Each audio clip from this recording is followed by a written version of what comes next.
V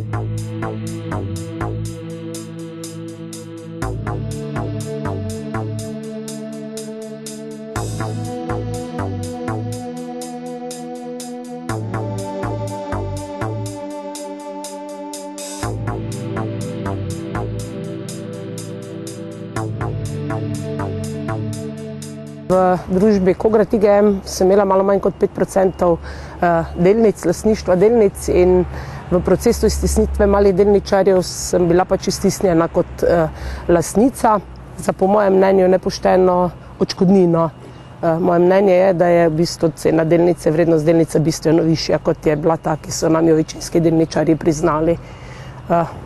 Ker enostavno se sicer prej nisem nikoli s tem ukvarjala, sem se obrnila na Združenje malih delničarjev, ki so mi pomagali v tem postopku, glede na to, da pa pač izkušnje pri izpeljavi takih stvari, da smo imenovali zastopnika, odvetnika, in zdaj tečejo postopki, danes je bil drugi narok.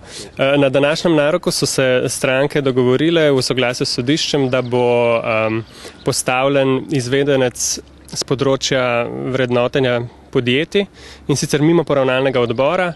Gre za to, da se skuša ubiti dolgotrajen postopek, ki ga predpostavlja vključitev poravnalnega odbora. Tako da računamo, da bi lahko bil izvedenec postavljen že v roku meseca dni, se potem sorazmerno hitro lotil naloge in bi lahko prišli do objektivne cenitve sorazmerno kmalu. Na podlagi te objektivne cenitve bomo pa potem zavzeli lastno stališče, kajti do zdaj sploh nismo imeli podlag, na katerih bi se opredeljevali do ponudb nasprotne stranke. Ja, 19 let sem bila tam v službi, kar na odgovornih delovnih mestih, na koncu kot direktorica ene od hčerinskih družb. Res nisem bila seznanjena s tem, potem sem pač iz medijev javnega obveščanja zvedela za ta akt iztisnitve in za ta sklep in pa tudi za ceno. Nikoli ni bil nihče z mano v kontaktu. Postopek pred sodiščem je korekten. Res je, da se vidi, da veliko izkušenj na tem področju ni. Do poravnave očitno ne bo moglo priti, ker je večinski delničar ponudil 10% poračuna. Se s tem ne morem strinjati.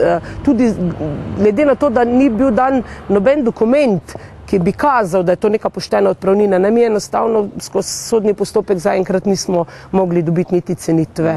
Danes na drugem naroku je bilo sicer ponujeno, da lahko neka neodvisna oseba te cenitve pogleda, ampak te cenitve so brezpredmetne, te cenitve se nanašajo za potrebe cenitve podjetja, za primer prevzemne ponudbe, in cenitev je bila delana na dan 31.12.2007, iztisnitev je bila pa delana februarja 2009.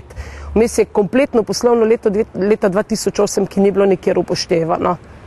Skratka, gospod Tomaž Ročnik, ki je znan tudi kot brat Romane Pajenk, direktorice Probanke, je tudi v tem primeru pokazal, da nima nikakršnega razumevanja za soljudi, za male delničarje, za druge lastnike, brezobzirno, tako kot smo bili temu priča ob ustanovitvi Združenja malih delničarjev, še vedno ravna, in upam, da bomo vendarle v vseh teh postopkih, ki jih peljemo in v katerih je on udeležen, vendarle dosegli to, da bo njegovo ravnanje postalo drugačno.